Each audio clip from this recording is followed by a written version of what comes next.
การหลวงพ่ออย่างหลวงวาลีเนาะหลวงพ่อวาลีพระเถระพระผู้ใหญ่มาเยี่ยมมายามเฮาก็ถือว่าเฮามีบุญหลายอยู่หรอกสาเฮาฮักกระบอกว่านเนาะเพิ่นยังเห็นความสำคัญนะเห็นความสำคัญในการเผยแพร่พุทธศาสนาก็ว่าเห็นความสำคัญในการที่พวกเฮานำกันนำพาในการสร้างความดีนั่นแหละเพิ่นเห็นความสำคัญก็ถือว่าเป็นบุญวาสนาของสถานธรรมเฮาอยู่ดอกพระอาจารย์วาลีนั่นบอกลาวีบอกลาวีสุธรรมโมบอกจารุธรรมโมบอกฮะจารุธรรมโมจารุจารุธรรมโมพระอาจารย์ลาวีจารุธรรมโมมาเยี่ยมของเราให้ความสำคัญกับผู้ที่เผยแพร่คำสอนพาคนทำความดีก็ยิ่งหมู่ภิกษุนักบวชทั้งหลายที่นั่นก็ยิ่งให้มีความสามัคคีกันแล้วก็ในเมื่อหลายๆอย่างภัยในพุทธศาสนาเกิดขึ้นบ่ว่าแต่ภัยภายในว่าภัยภายนอกมันก็มีฉะนั้นหมู่ภิกษุสมควรสามัคคีเกาะกันเหนียวแน่นไว้บ่แม่นว่าโจมตีตะกันทางโลกเขาว่าอีหยังมาโจมตีซอยเขาอีกเนาะ มันจะเป็นทั้งนั้นเด้เถียงตะกันเถียงโดยพระวินัยมันใครอยู่เด้แต่เห็นเขาว่าบ่ดีผิดจังสั่นผิดจังซี่นำไปนำเขาเลยที่เนาะจังได้ก็สร้างไอ้พุทธศาสนาก็สิเสื่อมเพราะว่าบ่มีคนบวชมันบ่ได้เสื่อมเพราะว่าคนบ่บวชดอกลองมาบวชลงไม่จะล้านนึงเด้อนี่มันสิเสื่อมอยู่บ่วะเนาะพวกบ่บวชน่ะมันเสื่อมจังว่าฉะนั้นก็กันไว้มันบ่ได้ทำลายกันดอกว่าแต่มีเรื่องเหมือนหุ่มไส้โดดสมมุตินี่เอาเรื่องกฎหมายมาปกครองพระวินัยของสงฆ์เฮาบ่ยอมหรอกนะพอตีก็ตีพอฆ่าก็ฆ่าพอยิ่งก็ยิ่งแหมมโดดคือสะออนหยังมันไปสร้างความดีมาทางใดนักกฎหมายก็เลยพวกอันเป็นตาสั่งที่หนึ่งคือพวกตำรวจเป็นตาสั่งก็เหียดอีกเนาะพวกที่สองพวกทนายก็ขี่อีก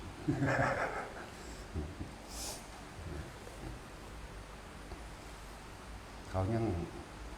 มีทรัพย์สมบัติเขายังมีลูกมีเมียเขายังมีความห่วงยังอยู่ถามด่าสักหรอกแต่ว่าเขาบ่มีหยังเด้แลกกันโลดชีวิตกับชีวิตเนาะผู้เดียวนี่แหละว่าผู้อื่นจะซ้ำใดหรอกเนาะผู้เดียวนี่แหละมันบริยานอีดีเด้มันเขามาโลดรถได้มันจะตายตอนเฮาเฮ็ดเฮาสร้างมันอยู่ใสมันหูจักหยังนำเฮาตอนเฮาบวชมันหูจักอยู่เฮาศรัทธาไปเฮาจึงบวชเฮาศรัทธาคำสอนของพระพุทธเจ้าเฮาพิสูจน์คำสอนของพระพุทธเจ้าวัดใดก็สร้างก็เว้ารู้แล้วเด้ถ้าพวกไปหาเรื่องนั้นร่วมตัวกันจะให้เขาเข้าไปอันนั้นอันนี้ได้วัดบ้านมันนั่น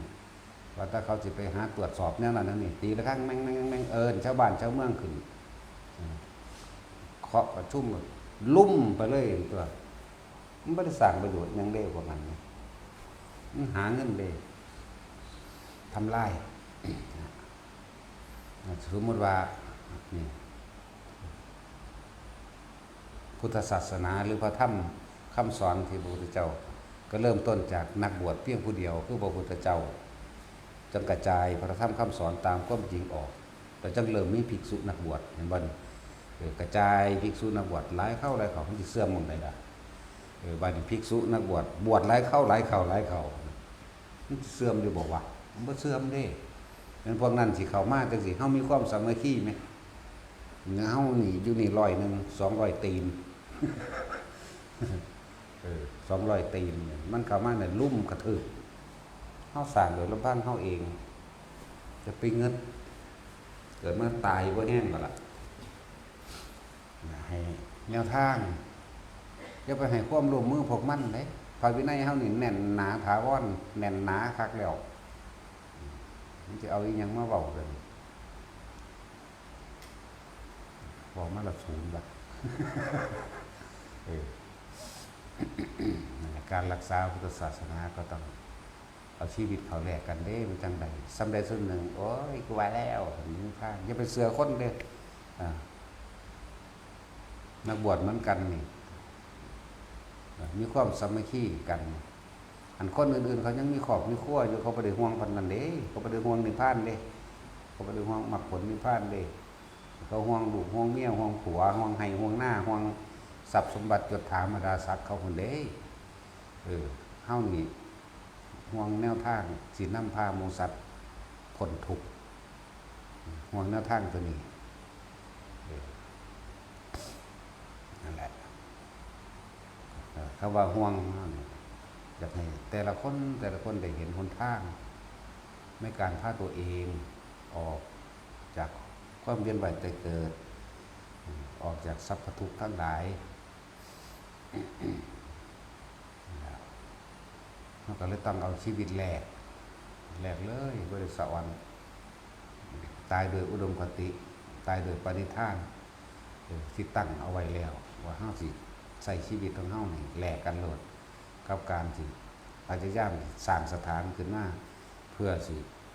เป็นที่แสดงธรรมนั่นเองกุศลอันใดมันสูงสุดธรรมทานได้สูงสุดการเฮ็ดให้คนเลวหรือการเฮ็ดให้คนบ่ดีมากลายเป็นคนดีกลายเป็นคนที่สามารถสร้างประโยชน์เองได้นี่คือกุศลสูงสุดสร้างโรงเรียนสร้างโรงพยาบาลแม้กระทั่งสร้างวัดยังไม่ใช่กุศลอันสูงสุดกุศลสูงสุดคือการทำให้คนคนหนึ่งได้เห็นทางได้รู้ทางและได้เดินตามทางปฏิบัติตนเองเพื่อความพ้นทุกข์จากการเวียนว่ายตายเกิดมีตั้งหากได้กุศลอันสูงสุดเรียกว่าธรรมทานนั่นเองเขาจำเป็นต้องแลกกับมันมาเฮ็ดใส่เฮาเฮ็ดใส่วัดเฮาจังซี่เหมือนกันมาทำลายครอบครัวเฮาให้กลับไปฟาดครอบครัวมันได้คือกันตัวมีจักว่าล่ะมันสั่นเถอะลูกมึงอยู่ใส่เมียมึงอยู่ใส่นั่นบ่สั่นนำแมงโดนแล้วแต่ว่าแนวทางมันบ่ได้ฮู้จักอีหลีเด้ซึ่งลึงอยู่อยากอธิบายเขาฟังเนาะบ่อธิบายดอกตีนมันลูกปืนมันเนาะไม่ฆ่าด้วยความปล่อยวางกูเฮ็ดได้อยู่เด้น่าแต่สิกูเฮ็ดได้อีหลีเด้อล่ะเฮ็ดบ่ได้กูอยู่จังซี่บ่ทรงชาญก็ได้ตัวแต่สินก็เฮ็ดเป็นทรงชาญลูกก็ใหญ่เบิดนี่แหละแล้วแต่หิแมงสิเฮ็ดจังได๋มันเลี้ยงเอาเองมันเลี้ยงเจ้าของได้แล้วล่ะเนาะมันนั่งเรียนสูงกว่าเฮาตัวเห็นว่าซั่นเฮายังเฮ็ดให้เฮ็ดหน้าได้ทรงมันเรียนนะเห็นบ่ล่ะผมเว้าตัวละสร้างหิแมงบ่หยังมันซั่นตัวมันบ่ได้ลำบากเฮาตัวเนาะตัดสินเดี๋ยวแต่หิแมงตายจังได๋ก็ตายคือกันอยู่ไงแต่ว่าตายด้วยได้ทำให้ผู้อื่นได้เห็นทางแห่งพระนิพพานสมควรตาย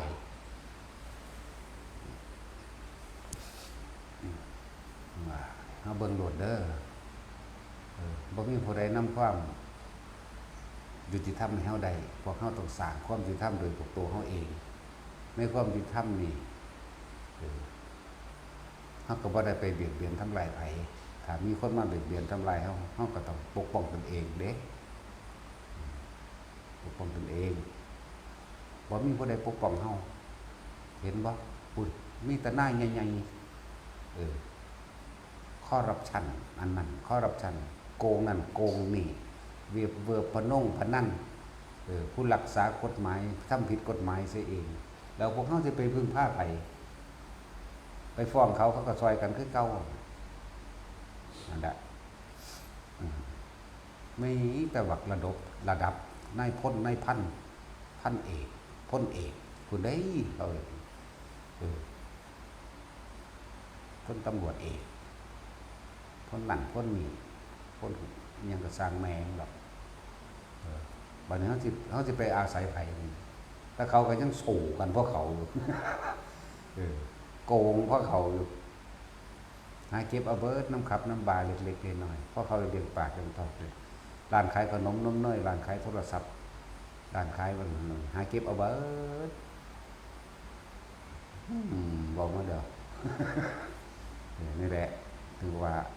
โลกเมื่อมันขาดศีลขาดธรรมแล้วมันก็ถึงเวลาที่การวินาศขึ้นมานั่นเอง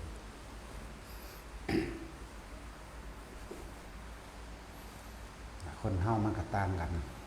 ตรงที่คุณธรรมจะตรงนี้ตั้งหากคุณะแปลว่าสร้างประโยชน์ธรรมแปลว่าตามความเป็นจริงโดยบ่เบียดเบียนไผเรียกว่าชีวิตของคนทั้งหลายสิมีค่าเพราะว่าสร้างคุณประโยชน์ให้กับผู้อื่นใดโดยบ่หวังสิ่งใดตอบแทนตามความเป็นจริงเลิศคุณธรรมเฮาบ่เบียดเบียนเฮาบ่ทำลายไผแต่ว่าเฮาก็บ่ยอมผู้ใดมาทำลายเฮาคือกันเฮาเบิ่งตัวอย่างภิกษุเมืองนารันทาโอ้ยบ่เป็นนั่งสมาธิผู้ใดมาฟันคอเด้มีแต่กูทื่นมึงก่อนนั่นแหละกูดีบ่ได้ปล่อยว่างแบบนั้นเด้บ่ปล่อยปะละเลยเด้เฮานำ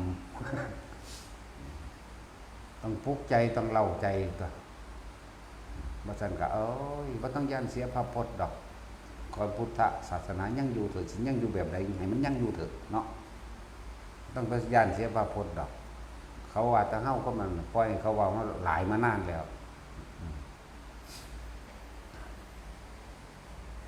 นั่นว่าคนพาลมันสิมีเหตุผลอีหยังบ่ได้สร้างประโยชน์อีหยังเด้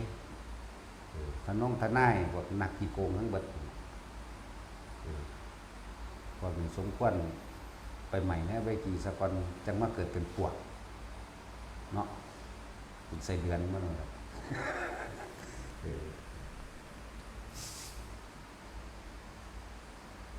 ว่าอันเขาเอิ้นค้ามนุษย์โดยการค้าแรงเพิ่นสิตัวเอาเงินผู้อื่นเขาไปรับจ้างแรงงานมากเป็นกับตัวเอาเงินเขาทำทาวานสันน้ำทาวานคือยุ่งไอ้คนผิดกันผิดแล้วก็บอกเอาเงินบัตรเขาเบิดเงินแต่วางแรงเอาตัดสินซะไว้ได้นะว่าแต่สิ่งว่าบัตรแต่นั้นเฮาบ่ต้องไปอาศัยไผสร้างความยุติธรรมให้ตัวเองเฮ็ดจังได๋ก็ตายเสมอกันตายโดยอุดมคติเถิดตายโดยตั้งปณิธานไว้ว่าเราจะเป็นผู้รักษาหนทางของพุทธศาสนานี่เอาไว้หมู่อนุชนรุ่นหลังมันเกิดเป็นเฮ้ามาหลายคนอยู่ดอกนาเป็นตัวอย่างมาหลายดอกเนาะนั้นบ่เฮ็ดหยังมันก็ตายก็สิเหลือไว้แต่เพียงรูปถ่ายติดไว้ในฝาผนังอยู่เนาะถ้ามันเป็นฮิโลแน่มันก็เป็นตำนานให้ได้อยู่เนาะเห็นว่าสัตว์เหลือไว้แต่ตำนานเว้าไปในทางที่ดีนะเอาอย่างเป็นคนเสียสละมันใครอยู่ได้เนาะมันก็ละห่วยมันต้องปลุกเราดิจังไดเนาะมันว่าจังซี่แต่ใบแนวทางก็บ่จักแนวทางออกไปนั่นเฮาปฏิบัติทำอยู่เดี๋ยวนี้เฮาปฏิบัติเพื่อให้มันข้ามความตายเด้เห็นบ่ที่เฮาปฏิบัติอยู่นี่ครับบ่อาจสามารถใส่ความเห็นข้ามความตายได้มันบ่ไปถึงไหนมันต้องตัดตายทำเบื้องต้นสังโยชน์เบื้องต้นจักว่าล่ะคือยอมรับตามความเป็นจริงว่าเกิดมาแล้วต้องตายนี่แหมนักปฏิบัติทั้งหลายแต่ย่านตายมันก็ว่าได้ทำเหลวเนาะหายใจบ่เข้าก็ย่านตายหายใจบ่ออกก็ย่านตายหายใจฝืดตีบตันก็ย่านตายเดี๋ยวแค่สภาวะปรากฏการณ์มันเผามันไหม้มันห่อนในช่วงอกหรือว่ามันตีบตันจุกในลำคอหัดหัวคือหัวสิดูดออกจังซี่ก็ย่านตาย ถ้าย่านตายมันก็บ่ได้ทำนี่ทำเบื้องต้นนึงเด่นความจริงเบื้องต้นที่เราต้องยอมรับคือตายนั่นเด้ความจริงเบื้องต้นนั่นเด้นี่เรื่องว่ารอดตายหรือเลื่อยตายหมดละจึงได้ทำได้นะว่าล่ะสังโยชน์เบื้องต้นได้หนึ่งมันเชื่อไหมสักยะทิฏฐิโดยสักยะตัวนี้หมายถึงความถือรูปร่างกายว่าเป็นของตนได้เพราะท่านเดินถึงว่าทิฏฐิทั้งหมดเรียกว่าแค่ว่าเป็นผู้เข้าถึงความตายหรือเป็นผู้ยอมรับความตายได้แล้วตามความเห็นเด้อทำแห่งโซดาบันนะผู้ใดอยากได้ทำถึงโซดาบันก็ดีเขาต้องยอมรับความตายโดยบ่เคลือบแคลงสงสัยในความตายระลึกนึกถึงความตายแล้วเกิดความสุ่มเย็นในใจเจ้าของเข้าใจบ่นี่บ่มีความหวั่นไหวสะทกสะท้านระลึกแค่ถึงว่าตัวเองต้องตายนิดนึงเด้ทำโสดาบันตัวนี้เพราะท่านแม่นสักยะทิฏฐิแบบถึงรูปเวทนาสัญญาสังขารวิญญาณขนาดนั้นเด้ที่เขียนไว้ห้วยแต่มันละสักยะทิฏฐิได้ขนาดมันเป็นพานาคามีอยู่ดิมันเลยตายไปอีก3ขันเราเรียกมันจักว่านั่นแหละเบื้องต้นยอมรับความตายตามความเป็นจริงเมื่อนึกถึงความตายเมื่อไหร่มันก็บ่ได้หวั่นไหวอีหยังแล้วก็บ่ได้สงสัยในความตายพอความรู้สึกในการหวาดหวั่นคั่นคร่ามในความก่อตายไม่มีอยากว่าดินี่มันต้องข้ามความตายไปได้นี่เป็นการเรียกว่าทำความเห็นให้ตรงตามความเป็นจริงได้นี่เข้าใจบ่ล่ะบาดนี้เวลามาเข้าสู่การทรงชาติเจริญชาติหรือด้วยลมหายใจนี่ถ้าเฮายอมรับตามความเป็นจริงได้แล้วบ่มีความเห็นอะไรมาขัดแย้งกับมันว่าต้องตายแน่อันบ่แต่มาบาดนี้มาอยู่กับลมหายใจทรงชาติเจริญชาติความคิดต่างๆย่อมพุทธขึ้นหลอกลวงได้จากนั้นโดยเพียงแค่ฌานขั้นต้นหรือปฐมฌานรู้ลมหายใจนี่กับมีอาการปิติเกิดขึ้นที่เฮาเอาปิติมาไว้กลางหน้าผากอุณาโลมนี่แหละหลายๆอย่างมันสิพุทธขึ้นแทรกซ้อนมาเรื่อยจะว่าแม้กระทั่งบัดนี้หลังจากเฮาชินชำนาญในการทรงฌานที่1แล้วเฮาเข้าใจดีแล้วเนาะมีลมกับอุณาโลมเกิดขึ้นเนาะหรือปิติเกิดที่2เฮาบ่ได้นึกถึงลมเลยแต่ว่าอาการปิติเกิดขึ้นเลยนี่แหละบาดนี้ความคิดสิแทรกอยู่อย่างหนึ่งบางที่ความรู้สึกมันสิหัดตัวเองเขาคือขนลุกขนพองสยองเก่านั่นแหละแต่ว่ามันขนลุกธรรมดาขนลุกแบบหัดแบบตึงๆเขามาแล้วความคิดที่แทรกขึ้นย่านตายนั่นการละจริงๆต้องบ่มีการคิดเข้าใจบ่ตอนที่ทำความเห็นให้ตรงนี้เองว่าปัญญาวิมุตติหลุดพ้นตามความเป็นจริงเขาจะบ่นี่หายสงสัยในความจริงว่าเกิดมาแล้วต้องตายรอบรู้ในกองสังขารตามความเป็นจริงว่าร่างกายอันนี้บ่เป็นของเฮาหรือเอิ้นว่ากายสังขารนี่กายสังขารสุดท้ายแล้วบ่มีภัยฆ่ามันก็ตายป่วยก็ตายบ่ป่วยก็ตายคือมันต้องตายนี่เฮายอมรับแบบสิโลราบแล้วเหลือแต่ตัวในมันบัดอยากบัดตอนที่เฮาทำเจโตวิมุตติมันสิเจโตได้บ่หั่นน่ะอยากว่าล่ะตอนที่มันหัดลืดเข้ามาบางทีมันก็คือจังดึงข้อขึ้นถึงเทิงหมดเด้นี่แหละที่บอกว่าร่างกายยืดขึ้นไปมั่งลอยมั่งแต่ว่าบ่แม่นร่างกายลอยจริงความรู้สึกที่มันเป็นคือลอยซื่อๆบางทีก็ร่างกายเบ่งออกมานี่แหละแต่ถ้าเฮาฮู้ทันมันติเฮาสิบ่คิดหยังเลยในความรู้สึกอันอื่นสิมาแทรกซ้อนเข้าใจว่านี่ขนลุกขนพองสยองก้าวกระลุกซื่อๆโยกภารณาปิติซ้ายขวาหน้าหลังกระลุสึกตัวเฉยๆมีอันแสงวับๆแวบๆเกิดขึ้นหรือเห็นนิมิตต่างๆนิมิตรูปนิมิตเสียงนิมิตกลิ่นก็บ่นำมาคิดนี่แหม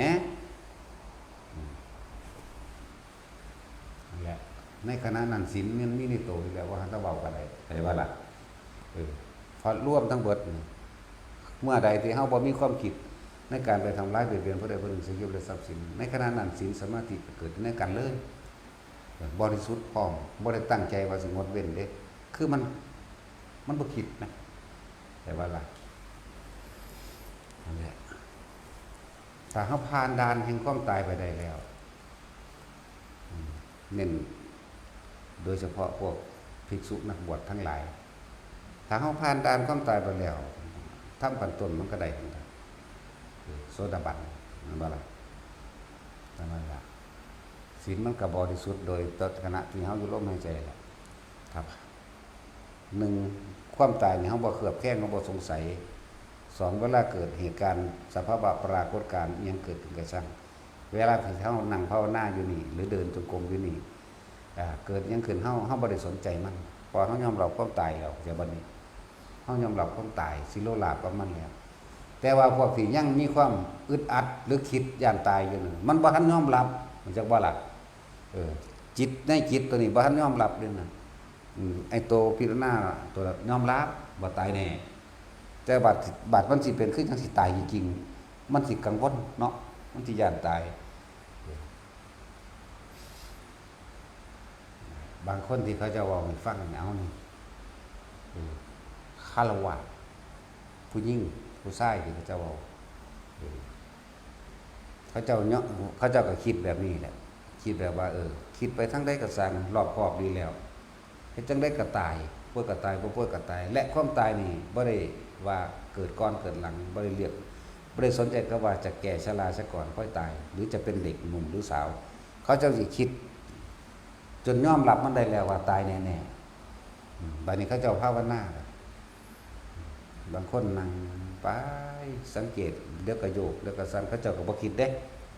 บัดนี้มันหัดเข้ามาหัวบัดนี้มันเป็นตันๆเข้ามาระหว่างหัวนี่แหละเป็นเขาเจ้าก็สังเกตซื่อๆเด้เปรี้ยงไปเลยบัดนี้ระเบิดเรียกว่าล่ะในตอนนั้นคือจังเขาเจ้าเย็นไปเบิดเด้บ่แม่นย่านเด้บัดนี้เพราะว่าเขาเจ้าบ่สนใจมันระเบิดมันแตกเปรี้ยงเอาเลยคือจังเคยเว้าให้ฟังนะคือจังเอาหงอนมาจกสำหรับเฮามันเป็นแบบนั้นคือเอาหงอนมาจกตีใส่แป้นตั้ง2เทื่อนั่นแหละจังซั่นแหละมันสิลงไปเบิดเด้เพราะว่ามันเป็นจังซั่นแล้วปุ๊บมันสิลงไปเบิดเพราะว่ามันข้ามตายไปแล้วจ้ะคือมันยอมรับทั้งโดยภายนอกมันยอมรับโดยภายในไปพร้อมนะจิตมันสิบ่คิดบ่นึกขึ้นมาต่อต้านนะมันมีแต่รู้สึกซื่อๆในกายนี่นะเพราะมันยอมรับตะขันตนแรกแล้วกันโดยการพิจารณานั่นเองว่าพิจารณากับแม่นว่าวิปัสสนาภาวนายอมรับกับมันแล้วแต่ตอนนี้เฮาปฏิบัติอยู่นี่แหมตอนที่เฮาสิทรงชาติเลิกชาติอยู่กับลมหายใจเฮานี่เองแหมมันตั้ง2 บาทกันเฮานั่นแหละมันเป็นอยู่เรื่อยๆดอกแนวมันเฮามันเป็นหลายแบบอยู่ฟ้าผ่าก็มีเพี้ยลงมาเลยคือฟ้าผ่าอีหลีแต่ผ่าลงมาเฮาแบบนี้ก็เป็นแต่เฮาบ่ได้หวั่นไหวเลยแต่ฟ้าอีหลียังแล่นไปใส่อยู่พากูเถินกูอยากตายอยู่มันบ่เก็บเนาะแต่คนยังย่านอยู่ได้หลายยังย่านอยู่นี่เวลาฝนตกฟ้าห้องฟ้าผ่าเปียงป้างมันสั่นยกๆแกะๆเข้าเด้แม่นว่าจังซี่มึงยังย่านอยู่แม่นบ่ปานนั้นสิไปนิพพานนิพพานย่านตายมึงสิไปได้จังได๋แล้วเขาบ่ได้สนใจมึงหั่นฝนตกกูบ่ได้ย่านเด้กูย่างให้มองฟ้าผ่าแล้วเด้กูจะตายเอาพากูได้เถินเนี่ยเถินอยู่มันบ่มีในนี่เด้จักว่ามันบ่มีในความรู้สึกไหมบางคนสินี่ล่ะที่ว่ามันเปี้ยงเข้าหัวเลยบางเพิ่นเว้าให้ฟังเพิ่นนั่นเปี้ยงทีเดียวก็บ่เป็นอีกว่าซั่นระเบิดนะเปี้ยงเลยว่าซั่นมันก็เว้าเสียงมันบ่ถูกดอกมันเป็นของภายในเนาะว่าเปรี้ยหรือเปรี้ยงหรือเปรี้ยแต่ว่าดังมากว่าเด้หลังจากนั้นเพิ่นย่างเด้เพิ่นย่างเอาเด้นั่นเพิ่นก็อยู่กับอุณหโลมเพิ่นนั่นแหละอยู่กับอุณหโลมย่างไป สังเกตแต่ความรู้สึกอยู่เดียวนี่ครับบัดนี้คอยหัดเข่าคนเขาไม่ได้สนใจอาจารย์บอกว่าอย่าไปสนใจอย่าไปคิดนึกอย่าไปปรุงแต่งอย่าไปแทรกแซงอย่าไปทรงกิจอย่าไปหาเหตุผลอย่าไปสรุปใดๆเด็ดขาดรู้รักก็คือรักนี่คนเบาเด้มันก็ไม่สนใจคุกมุกไปยะขึ้นเลยโล่งไปเบิดนั่นคือเขาบ่คิดมันจึงเป็นเลยว่าไปยังเขามาโล่งเบิดเลยว่างจากสิ่งที่เห็นเลยรถวิ่งอยู่ก็ไม่ได้หนวกหูเขาบีบแตรก็รู้อยู่รถเสียงวิ่งเบ้งบ้างก็รู้อยู่เลยแต่ว่าไม่ได้หนวกหูมันว่างทั้งที่มีอยู่ฉันเข้าใจแล้วเป็นว่าโอ้มันเป็นอย่างนี้แต่มันก็เป็นหนังสือตัวผู้ใดเป็นแล้วก็เข้าใจก็เห็นตัวเนาะอยู่ผู้หญิงอันนี้2-3 คนแล้วที่เป็น3 คนผู้ชายก็มี2มาบอกให้ฟังอย่าเป็นแบบนั้นแหละที่ว่าบานี้มีเราเขาจะบอกในระดับว่าความตายเนี่ยเขาจะเอาขามได้แล้วแล้วก็การรู้สึกตัวของเขาจะมีอยากว่าตลอดเวลาจะโดยซ้ำไปมันเว้นไว้แต่นอนหลับจริงๆนี่แม่นเรื่องศีลของเขาเจ้านี่คือเห็นยังกระสร้างไม่แต่ละตนมีแต่อยากซอยคนมีแต่อยากซอยหมูสัตว์เห็นหมาตกทุกข์ได้ยากเห็นแมวเห็นแม้กระทั่งสารคดีสัตว์ที่เสือไล่กินกวางกินหมูมีแต่ความเมตตาสงสารนี่นั่นแหละศีลกันเลยบ่มีความคิดในการอยากไปทำลายผู้ใดเลยเด้นั่นแหละโสดาบันก็ดีแจ็คบ่ล่ะศีลมันก็เป็นเครื่องรองรับอันเก็บเงินตกได้น้ำถนนทางเก็บขึ้นมาเราจะบาปไหมบ้างว่าหนักขนาดนั้นเด้ขนาดเก็บเงินได้น้ำทางได้นี่บ่ได้มีของไผได้นี่มันตัวมีดอกความคิดสิไปหลักขนาดเก็บได้น้ำทางบ่ได้หลายบาทหรอกที่ละบาท2 บาท5 บาท10 บาทนี่แหละนั่นแล้วมันยังเอาไปทำประโยชน์ดีกว่าคงไม่บาปนั่นเป็นบ่อย่างนี้เรื่องพอว่าบ่บาปหรอกจังหายสงสัยแล้วล่ะ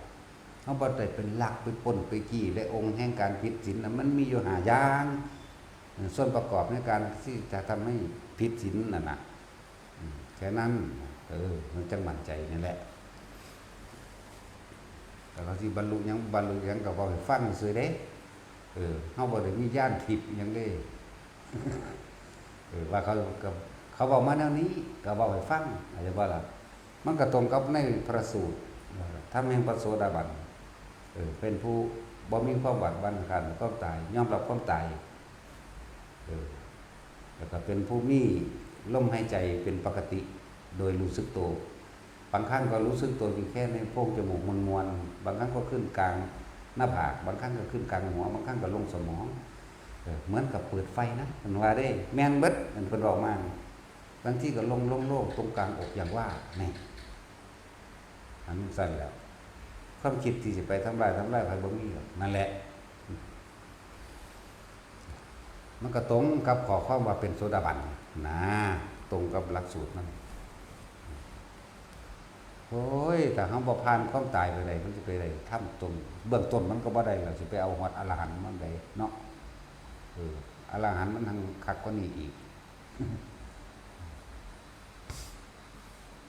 ทำเบื้องต้นทำความเห็นให้ตรงตามความเป็นจริงหรือว่าปัญญาเห็นตามความเป็นจริงความเป็นจริงว่าความตายเนี่ยเฮาสิหนีอยู่ไสมันก็บ่พ้นดอกจนโล่งใจจนว่าบ่คิดสิหนีอยากว่าล่ะบ่คิดสิหนีบ่คิดแล้วก็บ่มีความอยากแต่เวลาเข้าสู่เหตุการณ์จริงจังซี่นี่เวลาทำภาวนามาเกิดหยังขึ้นก็สร้างเขาสิบ่คิดนึกปรุงแต่งเลยเพราะเขาหรือบางที่มีแทรกทำขึ้นมาว่าหนียังไงก็ไม่พ้นล็อกความตายถ้างั้นก็จงเตรียมตัวตายความตายนี่นะหาทำอะไรเราได้ไหมเขาก็คิดแต่ปุ๊บแล้วเขาก็ขึ้นมาอันนี้ก็เอิ้นว่าพิจารณาในภายในคือเก่าเลยนี่มันบ่ได้ไปคิดถึงบุคคลภายนอกเลยนี่จะว่านี่ ในภายในอยู่ในเรือนแห่งกายกันกายเวทนาจิตคือเก่าเด้เป็นบ่ซั่นนั่นแล้วศีลเขาเจ้าก็ดีอยู่แล้วล่ะนี่คือคารวะแต่ว่าเป็นสั่งมีหลายดอกผู้สกุลนั้นก็สิเว้าตาม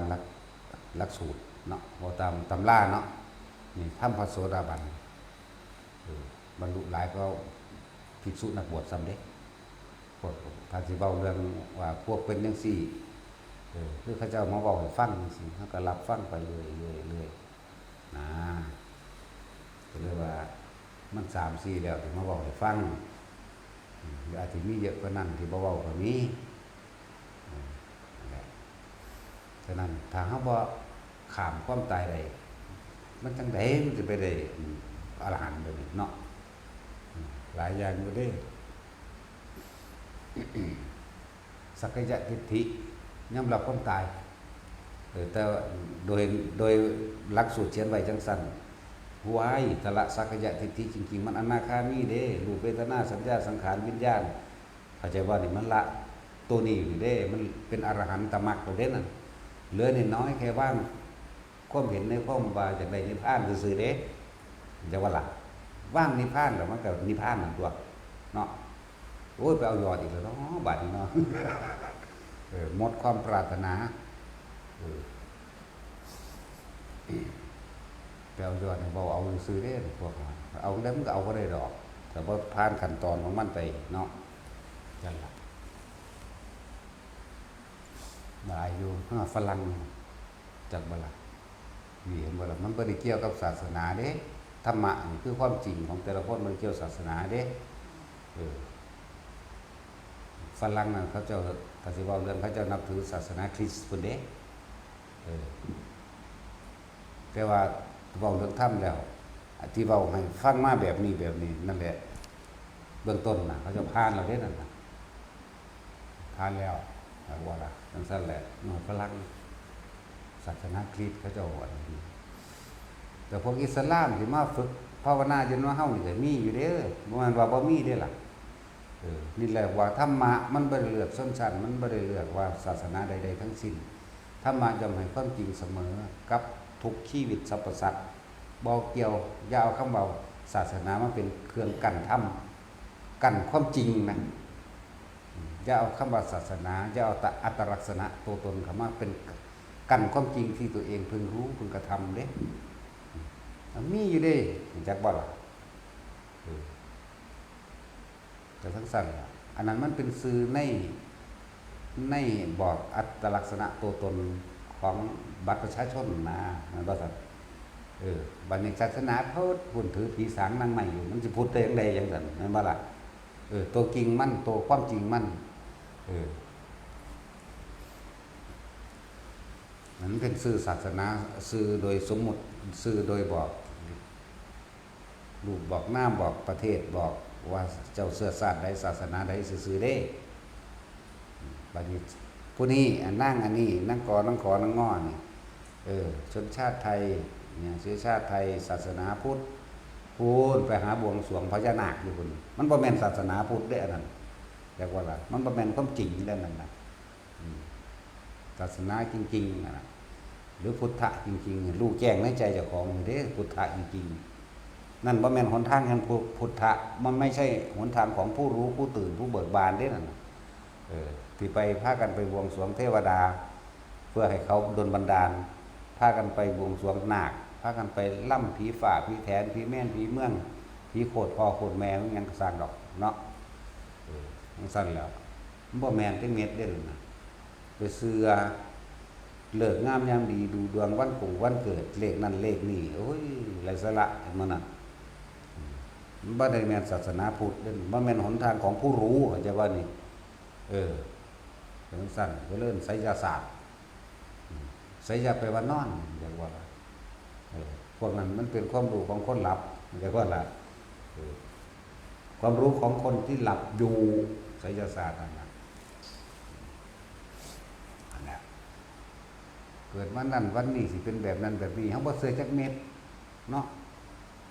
มันสั้นแล้ว เกิดวันนั้นวันจันทร์วันอังคารพฤหัสศุกร์เสาร์อาทิตย์น่าสิมีอีกจากวันหนึ่งเนาะเอาชิ้นอาทิตย์จันทร์อังคารพฤหัสศุกร์เสาร์กันว่าละวันภูโตเป็นสิแต่มันมีมันก็ชิ้นเองเลยนะวันภูโต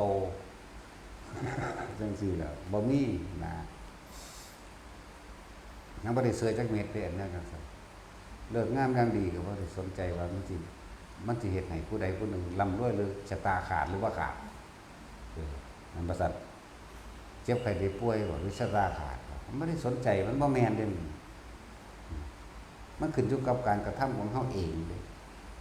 เฮามาตั้งเอาในปัจจุบันของเฮานี่แหละนั่นแหละตั้งเอา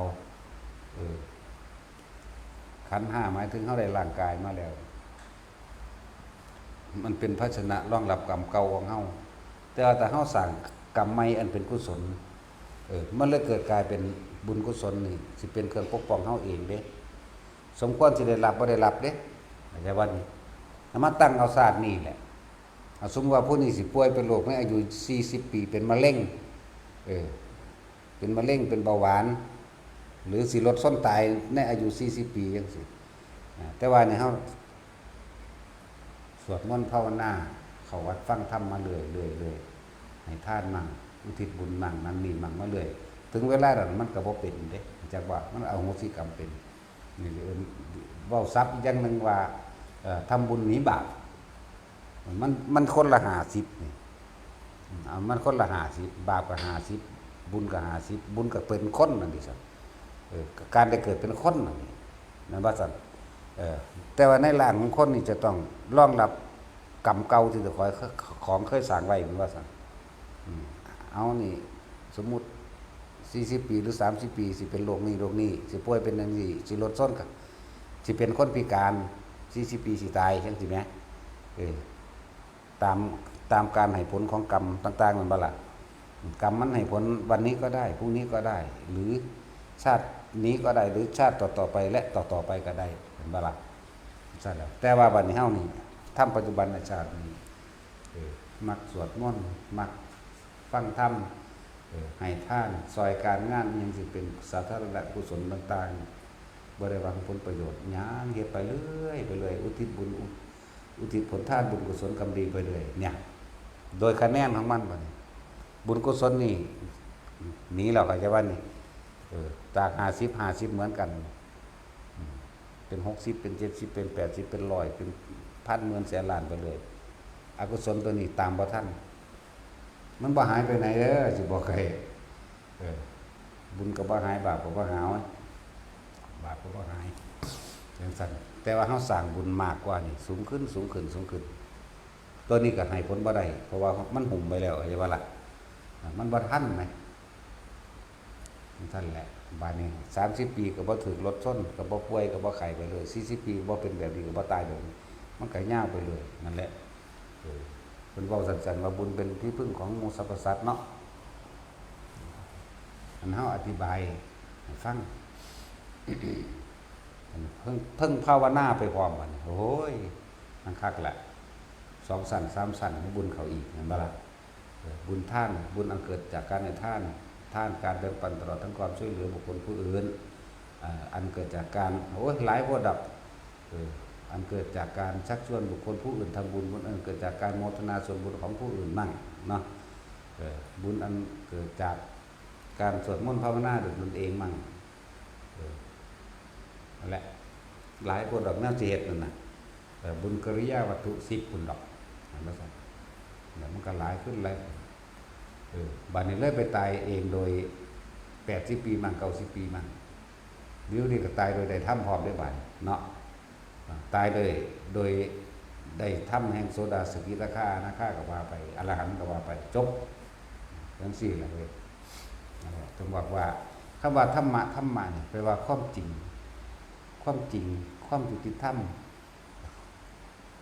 ตามความเป็นจริงมันนั่นแหละมันบ่ได้เลือกชนชั้นวรรณะมันบ่ได้เลือกคนจนคนรวยมันบ่ได้เลือกศาสนาเด้ทุกศาสนานี่สัตว์ทั้งหลายนี่ทุกศาสนานี่ถ้าเราเรื่องศาสนาเกิดแล้วต้องแก่เจ็บปวดและก็ตายเหมือนกันทั้งหมดทั้งสิ้นทุกศาสนาหิวร้อนหนาวเหมือนกัน นะแต่ว่านั่นคือถ้ำนั่นก็อยู่ในทุกศาสนานั่นแหละเกิดแล้วแก่เก็บตายเหมือนกันบุคคลอันที่รักมามีมารดาบิดาบุตรสามีภรรยาเป็นต้นแต่ตายมันก็หายน้ำกันคือเรานี่มีคือถ้ำมีคือความจริงมันบัดนี้เขามาบอกเรื่องสัตว์มันมีศาสนาอยู่บ่เวลาเขาเอาลูกมันไปขามันก็หายน้ำเพื่อกันในง้อก้อยก็ดีเนาะโว้ยหมาแมวเนี่ยมันเบิดทั้งเบิดนั่นแหละนกหนูปูปีกเอาแม่นั่นบ่สั่นมันสั่นแล้วลูกมันก็หายน้ำแม่น้ำพอมันคือกันพอแม่มันก็หายน้ำลูกมันคือกันแน่มันเกี่ยวกับศาสนาอยู่บ่สัตว์ก็ดีสัตว์ทั้งหลายมึงบ่ฮ้อนบ่หนาวบ่เหมือนกันนี่คือถ้ำเข้าใจว่าล่ะนั่นแหละถ้ำมันเสมอกันบ่ได้เลือกชนชาติบ่ได้เลือกศาสนาแต่ว่าเป็นความจริงเสมอกันถ้าทุกคนมาฝึกหัดปฏิบัติทำสมาธิกันได้ความสงบเหมือนกันได้โสดาสกิทาคานาคาจนถึงอรหันต์เหมือนกันตะกี้มันบ่ได้มีได้ล่ะศาสนาหลายๆเลยนั่นบ่ครับพูนเขาก็ยังลัทธิถือผีสางนั่งใหม่เทวดาอยู่ถือต้นไม้และภูเขาต่างๆเป็นที่พึ่งถือเทพถือยังต่างๆนั่นแหละพระพุทธเจ้าบ่ได้ยอมรับจักอย่างนี้เพราะเพิ่นนำเพิ่นได้เห็นความจริงมาแล้วเพิ่นนำความจริงออกเผยแผ่นั่นล่ะตะกี้คนถือสูงสุดคือหมู่พรหมเป็นผู้สร้างโลกพวกคนมีความฉลาดแน่พวกพราหมณ์ก็เลยหาวิธีว่าเจ้าของเป็นลูกพรหมมั่งแล้วก็แบ่งแยกแล้วก็เกิดกลายเป็นวรรณะเป็นชนชั้นว่าอ้างตัวเองว่าเป็นผู้ติดต่อกับพระพรหมได้เป็นลูกพระพรหมเป็นก็เลยมีคำพาวิธีสวดขอร้องอ้อนวอนหรือเพื่อให้เกิดหมู่พรหมเห็นใจให้พรหมทั้งหลายแล้วนั้นดลบันดาลความสุขให้หรือให้พรหมทั้งหลายนั้นสาบแช่งให้ผู้อื่นเจ็บปวดได้นี่ก็เลยมีการสร้างพิธีมาตะพุ่นนั่นซั่นแล้วแต่พระพุทธเจ้าบ่ได้ยอมรับเรื่องของพระเจ้าพระพรหมเด้สัตว์โลกเป็นไปตามกรรมการทำสิ่งใดย่อมได้รับผลแห่งสิ่งนั้นนั่นแหละแล้วเพิ่นจึงเป็นบุคคลผู้นำศาสนธรรมหรือศาสนาบุคคลนั้นขึ้นมาต้นแรกเป็นผู้เดียวซะก่อนจังมากระจายความจริงออกมาป่านนี้เริ่มมีคนปฏิบัติตามมีพระอัญญาโกณทัญญะในกลุ่มปัญจวัคคีย์ตั้งหาไปดุนั่นว่าซั่นไหลมาหาซุมื้อนี่ล่ะจนเท่าซุมื้อนี่ล่ะหลายโพด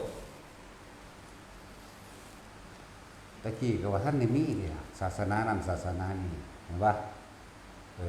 มีแต่พวกเทวานิยมนั่นแหละถือผีถือสางก็เอิ้นเทวานิยมพระเจ้านงพระเจ้านางนั่นแหละก็เอิ้นมันเดียวกันเทวานิยมเหมือนกันถือสิ่งทั้งหลายเหล่านั้นมาปกป้องคุ้มครองเจ้าของเองนะว่าล่ะนั่นแหละ คือเขาถือพรหมสร้างโลกนั่นแหละเทวานิยมก็ดีพระพุทธเจ้าเพิ่นเห็นความจริงแล้วเพิ่นบ่ได้นำเขามาเว้าเพิ่นเว้าให้ฟังว่าเขาบ่ได้สร้างให้ไผบ่ได้สร้างโลกบ่ได้โดนบันดาลสุขและทุกข์เจ็บปวดให้ผู้ใดๆทุกสิ่งทุกอย่างเกิดล้วนแล้วแต่เกิดจากพวกเขาเอาเองมีผู้เห็นตามด้วยปฏิบัติตามด้วยเข้าถึงด้วยนั่นแหละจังว่าศาสนาบุคคลสำคัญหรือว่าในอย่างนึงพุทธศาสนาคือว่าเสื่อมมันบ่ได้เสื่อมเพราะว่าคนบ่บวชเนาะ เจริญก็เจริญเพราะว่านักบวชเสื่อมก็เสื่อมเพราะว่านักบวชเด้เนาะบ่ได้เกี่ยวกันเด้แต่ว่าผู้ใดสินำความจริงออกมาแสดงได้มากกว่ากันเท่านั้นเด้บ่ล่ะนอกนั้นหลอกลวงทำพิธีต่างๆขอฝนขอฝากเนาะขอฝนมั่งปราบผีมั่งกันผีมั่งไล่ผีมั่งบักป่องมาแก้วมาเฮ็ดเอาเนาะนั่งกกนั่งกวักมาทำทานหล่อตัวขายของให้เขามั่งเขาทุกข์อยู่แล้วมันก็ตัวเขาทุกข์ตื่มได้นั่นน่ะมันบ่แม่นตื่มแค่ว่าศาสตร์นี่เด้พูนมันลงไปทั้งนรกมันลงไปทั้งเปรตทั้งเดรัจฉานพุ่นเด้นั่นน่ะที่เว้ามานี่ว่ามันทุกข์น้อยๆเด้ทุกข์ละเอียดทุกข์บักไกลๆพุ่นเด้มันซั่นแล้วเขาทั้งทุกข์อยู่แล้วมันตัวเขาทุกข์กว่าบางคนก็ทุกข์เลยศาสตร์นี่เลยเอาเงินไปซื้อของเขาก็มียืมกันผิดกันเลยกันมีบ่ซื้อบ่คืนเงิน สั่นล่ะนั่นแหละธรรมจึงจุติธรรมที่สุดแล้วผู้ใดนำสมาธินี่ไปปฏิบัติก็เห็นความสงบได้เสมอกันบ่เกี่ยวกับศาสนาใดทั้งสิ้นคนอิสลามมาภาวนานี่มัน3-4 คนเหรอเด้ล่ะก็ได้รับความสงบก็ได้รับความรู้แจ้งหลายอย่างแต่ว่าเขาบ่ออกซื้อให้ดอกเขาย่านเขาย่านจังซั่นแต่ว่าของเฮาบ่ได้บังคับไหมความเชื่อนี่บังคับกันไม่ได้เด้เห็นบ่ล่ะความเห็นและความคิดทั้งหลายนี่บังคับกันให้ตามกันไม่ได้ เป็นอิสระเต็มที่เจ้าสามารถที่วิจารณ์วิจัยได้เต็มที่นั่นแหละวิจารณ์วิจัยกับวิจัยวิจารณ์ไปโลดก็บ่ได้เห็นความจริงในตัวของหรอกว่าแต่ของกำลังถืออย่างถือผิดถือถูกมันบ่นั่นแหละถ้าเฮาคิดทำโสดาบันถ้าเฮาคิดหน้าอย่างละเอียดที่ถ้วนดีแล้วเฮาหนีความตายบ่พ้นยอมรับมันทีนี้เฮามาทำสมาธิความเห็นต่างๆความคิดต่างๆสิพุทธขึ้นละความเห็นตัวเดียวนึงเด้มันก็ผ่านเองก็ใช่ว่านี่ละความเห็นอันเกิดจากอาการสั่นโยกซ้ายขวาหน้าหลังแค่รู้สึกตัวแต่ไม่มีความคิดว่านั่นคืออะไรนั่นเป็นยังไงผลร้ายหรือดีอาจจะบ่นี่ละความเห็นเลยจะว่านี่คือบ่มีความคิดเข้าไปแทรกแซงในอาการแห่งความรู้สึกทั้งกายที่โยกที่ขนลุกขนพองสยองก้าวที่ปึ้งน้ำตาไหลที่มีแนวเสียดเบียดเดียดดาดตามร่างกายเนื้อกระตุกมั่งหรือร้อนเผาเข้ามาท่ามกลางระหว่างอกระหว่างท้องหรือหัวจะระเบิดหรือมีเสียงระเบิดเกิดขึ้นหรือได้กลิ่นเหม็นหอมอย่างไรแต่ไม่มีความคิดออกไปแทรกแซงคนเขามีความคิดเพราะว่าจะไปสรุปความเห็นใช่ปะสรุปความเห็นจากสิ่งที่ได้ยินได้ฟังมานั่นเองกทิฏฐุปทานคือเก่านั่นบ่ล่ะเอาความคิดเห็นตัวเองมาใครก็เป็นหน้าจากสิ่งที่ยังโอ้อันนี้เขาว่าผีมาดิได้กินเหม็นมาผีมานั่นสรุปแล้วหอมโอ้เทวดาดอกไม้สวรรค์นั่นเพราะว่าได้ยินได้ฟังมานี่กูได้กินแล้วบัดนี้น่าจะว่าล่ะเสร็จแล้วมันต้องบ่มีความเห็นหยังมันต้องบ่มีความคิดเข้าไปแทรกแซงหาสรุปความเห็นนั่นแหละจากว่าทั้งเบิดนี่ละความเห็นบ่ให้เสือความคิดเจ้าของอาจจะว่าล่ะความคิดเฮานั่นล้วนแล้วมาจากความจำทั้งเบิดนั่นบ่ทิฏฐุปาทานความคิดเห็นต่างๆนานาย่อมได้มาจากศีลพตุปาทานแม่นนั่นล่ะจากการได้ยินได้ฟังได้รู้ได้เห็นได้เคยเป็นมาเลยจะยึดไว้ใช่ป่ะนี่กามุปาทานตามความพอใจเจ้าของนี่แล้วก็อัตตวาทุปาทานคือความรู้สึกที่ยังเกิดขึ้นในความพอใจและไม่พอใจอยู่นั่นที่จริงอันนี้เป็นอันเดียวกันเบิดเด้เป็นก้อนเดียวกันเด้อเป็นสิ่งเดียวกันแต่ว่าแยกให้ความละเอียดซื่อๆคนเฮาเวลาเถียงกันเถียงเพราะว่าเอาความคิดเห็นเจ้าของเป็นใหญ่แม่นบ่แล้วก็ยกอ้างเหตุผลต่างๆมาเพื่อคัดง้างซึ่งกันและกันเพื่อเขายอมรับความเห็นตัวเองตามที่ตัวเองตัดสินแล้วพอใจเด้แต่ตัดสินแล้วนะแต่ความรู้สึกที่เกิดขึ้นพอใจไม่พอใจอันนั้นแหละแต่ว่ามันเป็นก้อนเดียวกันเด้อคือเฮาคือเคยบอกว่าเฮาเห็นคนคนนั้นปุ๊บมักปั๊บเลยนี่มันเร็วขนาดนั้นนั่นบ่ท่านถ้าพอใจขึ้นโอ้ยคืองามแต่ว่าแต่บ่พอใจโอ้ยขี้ไล่แท้นี่ความรู้สึกเกิดคือเขาแม่นบ่นี่ความรู้สึกพอใจหรือไม่พอใจมันเร็วแต่จริงๆมันคิดแล้วได้นั่นแต่ว่ามันเร็วเรียกว่ามันเป็นก้อนเดียวกันก้อนความรู้สึกเดียวกันเป็นความรู้สึกวุบขึ้นมาโลดนะแต่เป็นตาสร้างกวนตีนนะครับนั่นวุบขึ้นมาโลดเด้จริงๆมันวุบเข้ามาเดียวกันก้อนเดียวกันบ่ได้แยกเลยแต่นี่เว้าแยกด้วยความละเอียดอ่อยฟังซื่อเพื่อจะให้เห็นว่าให้ละความคิดให้ละความเห็นบ่ให้ไปสนใจกับสิ่งที่เห็นน่ะนะสิ่งที่เห็นสิ่งที่ได้กินสิ่งที่ได้ยินเสียงต่างๆน่ะนะเวลามันเกิดได้ทุกท่าทางนั่นแหละไอ้ความรู้สึกในปิติหายาน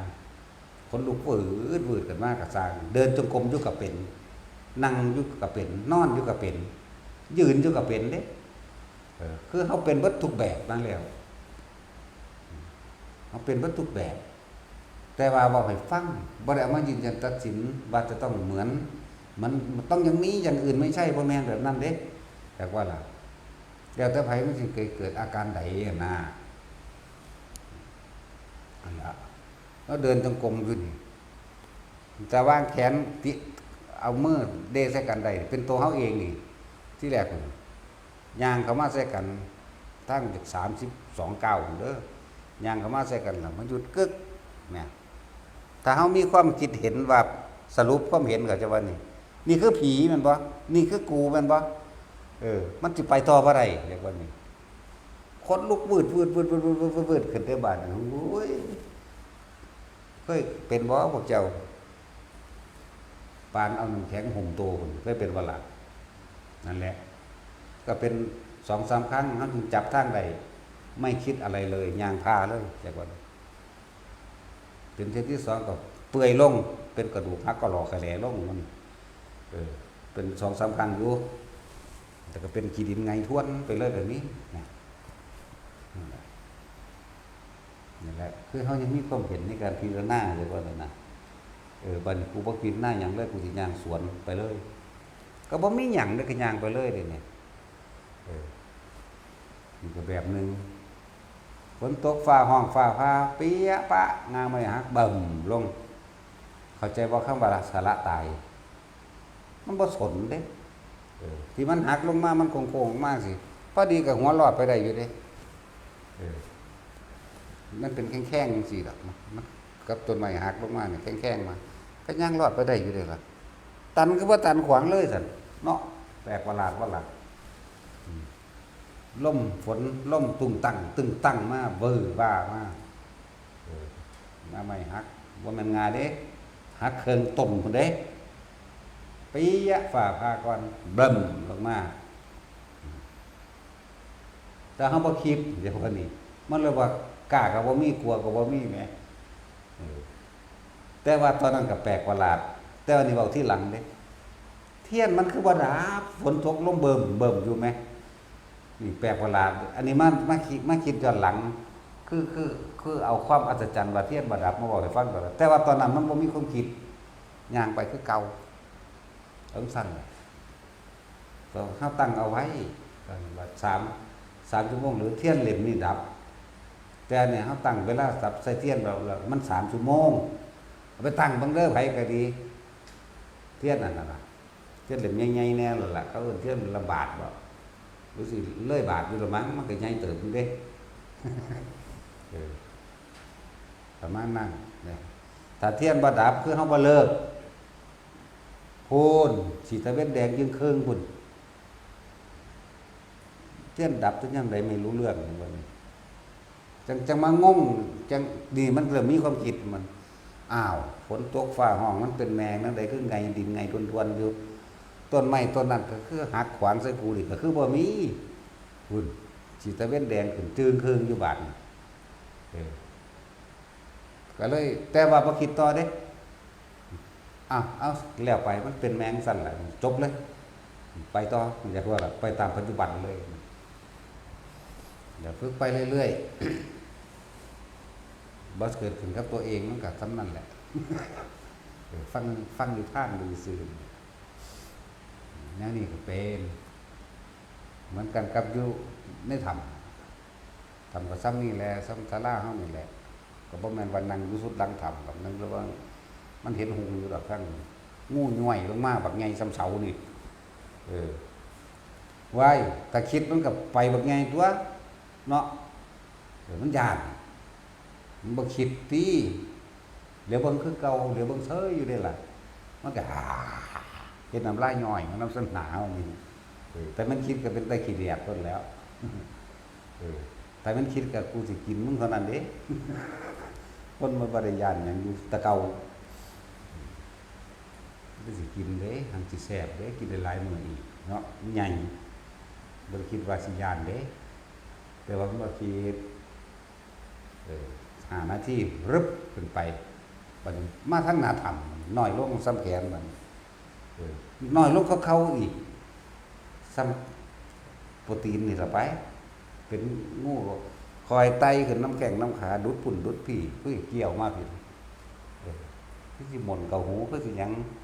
นี่เบิดนั่นแหละคือแล้วแต่มันสิเฮ็ดไปแต่ว่าตาเฮาก็แนมอยู่เด้แต่ว่าความคิดบ่เกิดแต่แนมอยู่ฮะติงก็ติงอยู่เด้จักว่าล่ะบ่แม่นเป็นนั่งหลับตาจังซี่เด้อเว้ยยังว่านั่งแบบคือจังทะเนินใส่ก้อนหินนี่แหมสิว่านั่งก็บ่แม่นนั่งสิว่ายืนก็บ่แม่นยืนแหม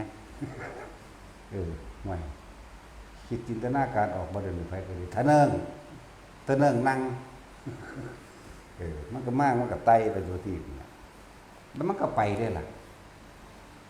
แต่มันออกจากนี่มันก็ออกไปของมันนั่นแหละออกจากการส่งชาตินั่นนะมันก็ออกไปธรรมดาแล้วออกก็ว่ามันออกเด้มันบ่แม่นเข้ามันบ่แม่นออกหรอกปะจักสิว่าจังไดเว้ยสมาธินี่จิตมันเริ่มตั้งมั่นแต่มันบ่ได้เข้ามันบ่ได้ออกดอกมันก็อยู่จังหวะสั่นของมันน่ะมันทรงไว้แม่คิดเอาเฮ็ดจังได๋ก็บ่ได้ดอกมันต้องเฮ็ดเอาเข้าใจบ่ผู้ใดก็พอเข้าใจเบิดนั่นล่ะที่เฮ็ดเป็นแท็กซี่มันก็เฮ็ดเป็นแล้วแต่ว่ามันเหลือแต่การต่อเนื่องซื่อๆว่าล่ะมันขาดช่วงบางช่วงบางตอนทำงานมันจะต้องปลดหนี้ปลดภาระการไม่มีหนี้เป็นลาภอันประเสริฐเนาะการไม่มีโลภและไม่มีหนี้ประเสริฐมากมันบอกว่าบอกเนาะแต่สิทั้งบ่มีหนี้ทั้งบ่มีโลภโอ้ยยิ่งประเสริฐสมบัติแท้ๆมันก็คือบ่มีโลภบ่มีหนี้แหละของคนการมีสุขภาพดีแหละสมบัติเท่านั้นแล้วแต่ผู้ใดมีจังซี่อยู่แล้วปฏิบัติธรรมก็ง่ายก็เนาะพวกกันบ่ทันมีเมียนั่นน่ะพวกหมู่ภิกษุนุ่มเน้นหน่อยนี่สู้จะออกไปหานรกเด้สู้จักบ่นารกเป็นจังได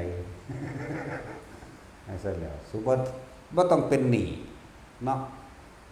ออกไปบางแม่มันต้องเป็นหนี้โลดอ่ะแน่นอนอยู่แล้วบ่ต้องเป็นหนี้มันบ่มีหนี้แล้วก็สบายเนาะส่วนเฮาภาวนาอยู่แล้วโลกมันก็มารับมาลายหายไปเองดอกนะพวกน้อยๆนุ่มๆอยู่นี่คือเฮากันนุ่มน้อยคือกันน่ะบ่มีโลกเลยล่ะถ้าเกิดเมาก็บ่มีโลกหรอกมีแต่รับกรรมซื่อตัวทองซื่อๆเด้บ่ลืมว่าบ่ได้ป่วยเด้ตัวนี้เอามึงอยากได้เอาไปซื่อๆเด้รับกรรมเก่าซื่อดอกเราก็บ่เก็บดอกมาอีกกระสร้างบ่เก็บดอกเนี่ยเคยแท่งทองเขาตั้งไว้หน้ากำแพงอ้อมเมืองเลยครับเป็นหมื่นๆคนเด้หาไม้ยากเลยจูดถิ่มซะสูซื่อดอกแต่ว่าพอมันหนักมันเฮ็ดทั้งดิบเด้บ่ได้ฆ่าเด้ให้มันไปตายเองทั้งปลายแหลมไปไม่กะเหลาธรรมดาว่าแต่ละคนแค่พวกเจ้าบ่มีความคิดเห็นใดๆทั้งสิ้นแทรกซ้อนในขณะที่ทรงฌานอยู่หรือทำสมาธิอยู่สมาธิบ่แม่นเข้าบ่แม่นออกหรอกถ้ามันเป็นสมาธิแล้วใจบ่ล่ะบ่ได้เข้าบ่ได้ออกฌานกันเหมือนกันเฮาใช้วิธีการทรงเอาส่วนมันสิเข้าก็ปล่อยมันเข้าเองส่วนมันสิออกปล่อยมันออกเองออกมาแล้วเฮาก็ทรงไว้เลยเป็นสมาธิเองดอกบ่ได้เข้าบ่ได้ออกทรงไว้รักษาความรู้สึกในกายไว้เนี่ยเรียกว่าทรงไว้บ่ได้เข้าบ่ได้ออกเกิดยังขึ้นก็จะไปแสดงความคิดเห็นอิหยังกับสิ่งที่เกิดเพราะว่าร่างกายสิโยกเพราะว่าร่างกายสิสั่นเพราะว่าสิกระตุกเพราะว่าสิเป็นไฟช็อตเป็นช็อตป๊อกแป๊กมื้อนี้ก็สร้างมันก็จะไปหาอิหยังมันเถาะบ่ว่าสิหายใจตีบหรือหายใจตันอิหยังก็แล้วแต่เฮ็ดไปดูๆเดี๋ยวมันหายเอาเองดอกอย่าว่าล่ะยิ่งจากให้หายเป็นหายใจบ่เข้าตีบตันตลอดเจ้าสิตีบตันอยู่ซั่นตลอดคล่องอยู่กับสิ่งใดมันก็ค่าอยู่กับสิ่งนั้นอย่าว่าล่ะแค่ว่ามันก็แค่นั้นแหละพอหัวซ่ามันก็เศร้าเองเด้มันก็เป็นแนวใหม่ไปเลยความรู้สึกเป็นแนวใหม่ไปเลยเมื่อกระตุกจังซี่ก็บ่ต้องไปสนใจบางที่คายมือเย็นๆมือใหญ่ๆเด้ใหญ่กว่ามือเฮากำบาไหล่มั่ง เบิกทั้งหลังเฮามั่งกำเขาขามั่งขานี่อันใดที่ไม่เย็นจ้วยก็มันก็รู้สึกโตก็อันนี้ก็อยู่นี่มันเดิมอันมันเย็นวืบก็มันที่มันคนกำขากับลูกจากบ่ล่ะนั่นแหละมันโยกมันสั่นมันทรายมันน้ำตาไหลมันหยังก็แล้วแต่คืออย่าเอาความเห็นเข้าไปแทรกแซงอย่าเอาความคิดเข้าไปแทรกแซงในการคิดต้องสรุปความเห็นทั้งหมดนี่ละความคิดเห็นบ่มีการสรุปจากบ่ล่ะสรุปว่าผิดสรุปว่าถูกปัจจุบันนี้ต้องบ่มีผิดต้องบ่มีถูกนะไม่คลุ้มมันไว้โลดบ่ทันแต่ไรขันมันดอกแต่ว่าที่เว้าขันให้ฟังเมื่อกี้พูดถึงว่านักภาวนาแต่ยังกลัวตายอยู่มันบ่ได้ทำแต่คำทำขั้นต้นมันก็บ่ได้เห็นบ่ล่ะเฮ็ดจังไดมันสิไปถึงที่สุดได้มันบ่ซั่นคิดให้มันละเอียดที่ทั่วโลกความตายมันต้องข้ามบ่เพิ่นเว้ารอดตายจึงได้ทำบ่เพิ่นละว่ากูก็เว้าคือกันเข้าใจไหมล่ะรอดตายมาได้มันจังบ่ว่าเปล่งแปลงต่างผู้นี้รอดมาได้มันเว้าได้ถ้าตายมันสินำบ่เว้าได้อยู่ในโลกของตัวของมันตายส่วนมากลงมันหันเบิดอันแล้วบ่ว่าใครสิเกิดนิมิตหยังก็สร้างเด้อทั้งหลับตาและลืมตาแต่หลวงพ่อเน้นลืมตาซะมากกว่าบ่นิยมให้หลับตาพอเฮาหลับมานานแล้วเฮาก็ฮู้กว่าอีกหลับจังได๋พูนไปแล้วไปเล่นไปเที่ยวไปอันนั้นนี่เพิ่นไปสะอื้นสะออนตะพุ่นแต่คือมโนมยิทธิเพราะว่าสิครึ่งกำลังหรือเต็มกำลังได้ทั้งนั้นแหละนั่นเป็นแค่ว่าแสงสว่างนำทางซื่อไม่ตรงต้องตัดกับมาหาลมหายใจจังสิจบไม่ถึงนะสิบอกให้เด้อไม่ถึงแต่ว่าพิสูจน์ได้พิสูจน์สวรรค์พิสูจน์นรกแต่ว่าบ่ถึงมังหันมันบ่ถึงที่สุดถ้าอยากถึงที่สุดก็ตัดเข้ามาสู่ลมหายใจนี่แหละนะเป็นเครื่องพิสูจน์ซื่อๆพิสูจน์ว่าสวรรค์มีนรกมีนั่นนี่มีนิพพานก็เป็นนิพพานหลอกนั่นล่ะอันที่เห็นนิพพานไหมนั่นเป็นนิพพานหลอกจักว่าล่ะแต่ว่าก็มีกำลังใจดีอยู่เนาะนั่นแหละตัวแท้มันบ่ได้เป็นจังซั่นหรือผู้ใดเห็นก็ผู้นั้นแหละจักมันก็ดีอยู่ดอกมันก็น้อมนำทางคนไปทางกุศลไปสวรรค์พรหมโลกได้แต่ว่านั่นซั่นมันต้องละความเห็นวัตถุอย่างแม้กระทั่งสิ่งที่เห็นแต่ว่าแท็กซี่มันเฮาเห็นเนี่ยเฮาก็บ่ไปสู่ว่านั่นคือนั่นคือนี่แต่ว่านี่บ่ต้องว่ามันคือหยังแต่ว่าสิเพิ่นว่ามันคือมันเพราะคนนั้นน่ะมันจะได้คำตอบเนาะมันจักสรุปมันคนทั้งโลกเฮ็ดหยังก็สร้างสิหาผลลัพธ์ผลใดเสียได้ไว้ล่ะเนาะอันบ่แต่ทางธรรมมันบ่มีเด้เฮาบ่ต้องนะเขาสิคำนวณ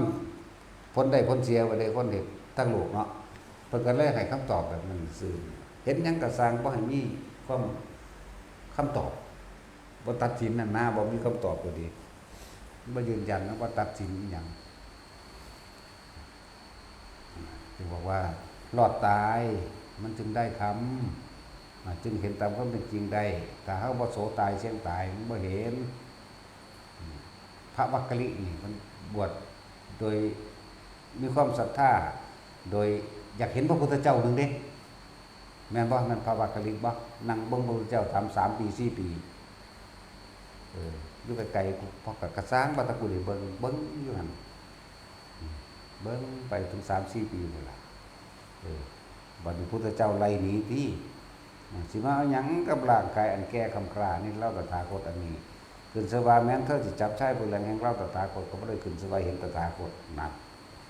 จงหนีซะไปจากที่นี่เสียใจเห็นบ่เกิดมานี่หรือบวชมานี่ถ้าว่าได้เห็นพระพุทธเจ้าเนี่ยตายดีกว่าตัดสินใจตายแล้วเด้นี่เข้าใจบ่นี่ตายดีกว่าคุณขึ้นไปทั้งภูเขาสูงๆคุณกระโดดลงหน้าผาไหมนั่นคือเขาตัดสินใจตายเข้าใจบ่นี่นั่นผู้คนได้แบบนั้น ร่างกายก็ล่วงลงมาในขณะนั้นแต่ว่าพระพุทธเจ้าใส่พุทธนิมิตของคนเองเฮ็ดให้ก่อนที่ถึงพื้นบรรลุอรหันต์แต่ก็ลงอย่างสาๆแต่ว่าหลักนั่นทั้งสั้นแหละนั่นก็แบบเรียกว่าหลอดตายจึงได้ทำนะยกตัวอย่างบางองค์ภิกษุ30 รูปนี่เดินเข้าไปในป่าเสือมันมาฆ่าพระพุทธที่หลังนี่ให้ผู้ใดซอยก็ซอยบ่ได้ตัวเขาพยานคือกันขึ้นกกไม้ไฟกกไม้มันอยู่แม่ภิกษุที่เหลือนั่นนะไม่มีใครช่วยท่านได้หรอกเพราะความตายนั่นน่ะมันอยู่ตรงหน้าท่านแล้วท่านต้องพิจารณาความตายให้ถึงที่สุดเถิดพิจารณาความตายถึงที่สุดบ่วันสุดธรรมดาที่บรรลุอรหันต์ในปากเสือเนี่ยผ่านความตายไปซื่อๆบ่ได้ยากปานนั้นแต่คนเฮามันผ่านความตายมันบ่ย่านจากวันนั่นแหละเคล็ดลับของต่างๆในการสิเข้าถึงความจริงคือธรรมหมายว่าล่ะคนเฮาปราศจากความกลัวแล้วเฮาสิเอาหยังมาคิดเด้อเนาะกลัวอีหยังก็สร้างในที่สุดคือกลัวตายนั่นเองวันนี้ซีรีส์ก็เคล็ดลับของชีวิตคือเป็นผู้ไม่กลัวเนาะว่าซั่นก็แม่นของเพิ่นเด้บ่แม่นว่าบ่แม่นเด้อนั่นก็ดีนะคนเฮาถ้าบ่ย้านหยังแล้วมันสิเป็นหยังมันสิเป็นอีหยังก็บ่มีแนวเป็นนั่นตัวเนาะถ้าย่านตายเอาแท็กซี่ย่านตายโอ้ยจักลูกจักเมียกูอยู่ไสไปสิหาเงินใส่นี่ใส่นั่นว่าล่ะมันย่านตายเพราะว่ามันมีสิ่งนี้นั่นว่าล่ะมีความห่วงพวกนี้กันห่วงชีวิตของเจ้าของพวกมาปฏิบัติธรรมคือภิกษุนักบวชพวกเจ้าต้องบ่ห่วงแม้กระทั่งตนเองนะตัดออกมาพอแห้งเลยแม่เนาะให้เอามองเดียวเลยเด้อันนี้เอามองมันสุดเรียกว่าเลยถ้าบวชก็มาพอแห้งเลยแม่นะแท็กซี่อันผู้อื่นๆเขาก็ยังมีความห่วงอยู่แหละถึงว่าโสดาบันมั่ง7 ชาติมั่ง3 ชาติมั่งชาติเดียวมั่งอันบ่ซั่นมันซั่นแหละเขามีความห่วงอะไรอันนึงเขาเลยซ่าแต่พวกเขาเนี่ยเอามองเดียวเลยบ่มีความคิดแทรกแซงในสิ่งทั้งหลายทั้งปวงที่ปรากฏขึ้นกับร่างกายก็ตามปรากฏขึ้นกับภายในก็ตามสิ่งที่ปรากฏขึ้นทั้งรูปนิมิตต่างๆก็ตามทั้งเสียงนิมิตเสียงก็ตามนิมิตกลิ่นก็ตามนิมิตความรู้สึกทางกายกระทบสัมผัสรู้สึกเพียงกายแต่จิตไม่คิดไม่นึกนี่เมื่อไม่คิดไม่นึกแบบก็บ่มีความเห็นใดๆที่มาสรุปว่าผิดว่าถูกว่าบุญว่าบาปว่ามีหรือไม่มีอะไรบ้างล่ะเอามองเดียวนึงเด้นั่นแหละเฮาบ่ต้องเข้าสมาธิอยากบอกหันหลักเฮาบ่ต้องออกสมาธิแต่เฮาเฮ็ดจิตตั้งมั่นอยู่ในเรือนร่างแห่งกายอย่างเดียวโลดสมาธิบ่ต้องเข้าบ่ต้องออกดอกเนาะอยู่กับความรู้สึกนี่อุณาโลมหรือ